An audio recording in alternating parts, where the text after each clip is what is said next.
My second attempt at trying to shoot a video about this book. I did shoot one about a month ago, and it was sort of a mess. Ultimately, it boils down to me being disappointed in the book and trying to convey that, and I did a poor job. So I'm giving it another shot now. There's sort of two main purposes to these Saturday videos, and that's one I've discussed multiple times, trying to read or reread many of the books in this room and make decisions about whether or not to keep those, because, as I said, many of them I have not read before. The other side of that is reading new books and discussing those. As far as the older books go, if there's a book that I don't like, I will read it and I'll throw it in a pile to be given away. For newer books, I'm less certain about my feelings before I buy it, before I talk about it on the weekly, the Tuesday videos, and so I will mention things that I buy. I will mention that I will shoot a video for it, and hopefully it's good. I try to only buy things that I think I'm going to like, but there are plenty of times, and there's, I think, going to be a few videos coming up where I am ultimately disappointed in what I got, and I am still going to do videos on those, so this is one of those.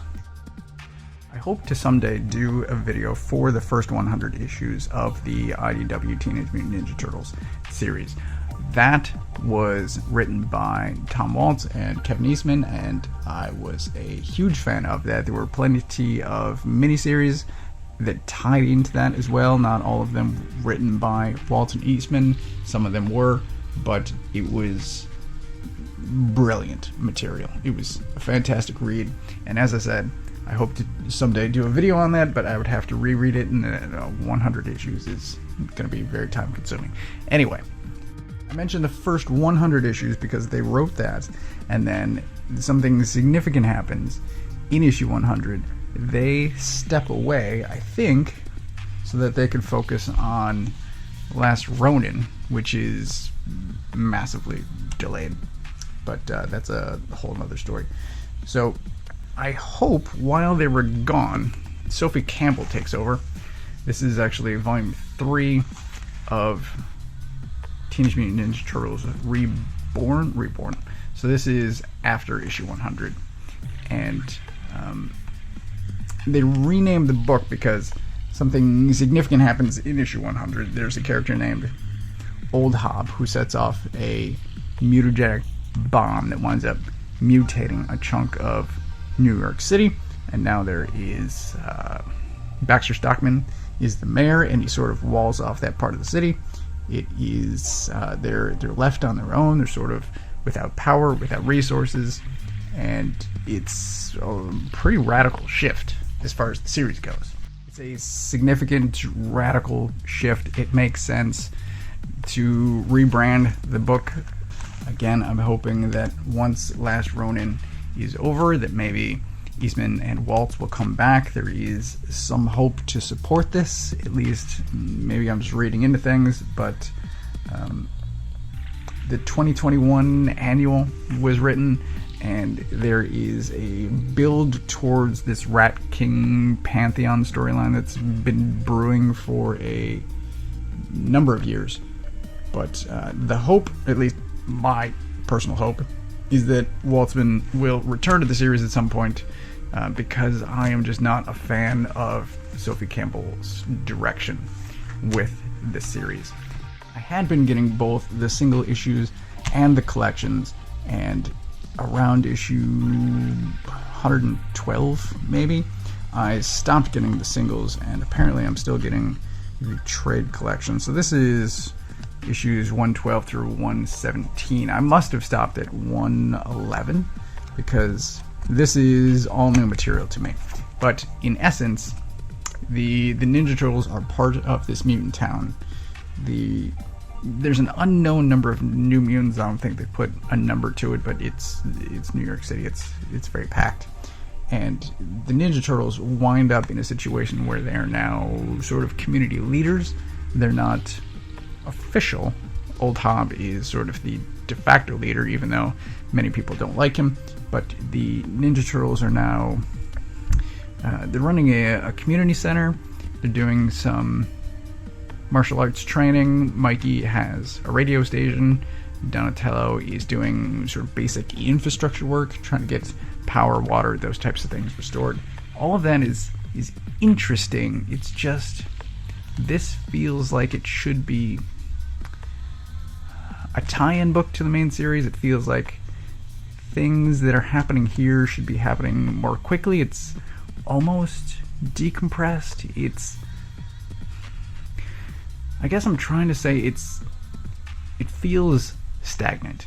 It doesn't feel like any of this is moving forward, or it's not moving forward at the pace that I want it to be. The only way that I can describe that is sort of directionally. So instead of what I feel like is moving forward, this feels like it's getting deeper into this situation, the new status quo of Mutant Town, of everyone's new roles, the new characters. She is one of those new characters. I don't know how else to describe it. It just feels like things aren't moving forward as far as the book goes. When I stopped reading this, there was I could tell that a battle of the bands was going to take place. So this was at the latest issue 111. There's a sort of nightclub that's happening. There are multiple characters that were talking about either starting a band or being musicians, and I'm like, oh, I can already tell where this is going. And that finally happens in issue 117, but one of the bands doesn't even participate. They just walk off. They leave. And it's that sort of thing where it's things are kind of set up, but they don't go anywhere, or it takes 7 issues to get somewhere. Like, one of the other problems I had with this was the art, and the art in here is better. I had a problem with missing backgrounds before, and this isn't a good page, but at least we get ceiling here. So when I stopped getting the single issues, there was a sequence that was just full color backgrounds. There were no drawn in details, and so the art has at least improved. But the story is really what gets me, and it's just disappointing that I enjoyed 100 issues over 10 years, and now I've got this, and it's close. Like, it resembles what I'm used to. It's just not. I don't care for where this story is going, and I'm just holding out hope for Eastman and Waltz to return. And I am maybe delusional, but that's what I'm hoping. Ultimately, what I'm trying to say is this is no longer a book for me. It's no longer a book that I recommend. I do, however, as I said, recommend those first 100 issues and the many miniseries that stemmed out of that. It is fantastic. It's a brilliant read, and I wish someone were making toys based on those comics, and I think I'm probably going to have to wait 20 years because NECA's just getting around to Mirage now. Anyway, those were good. This is, at the very least, not for me. Maybe it's for somebody else. It's not me. I am giving up on this. And that both makes me sad and relieved a little bit.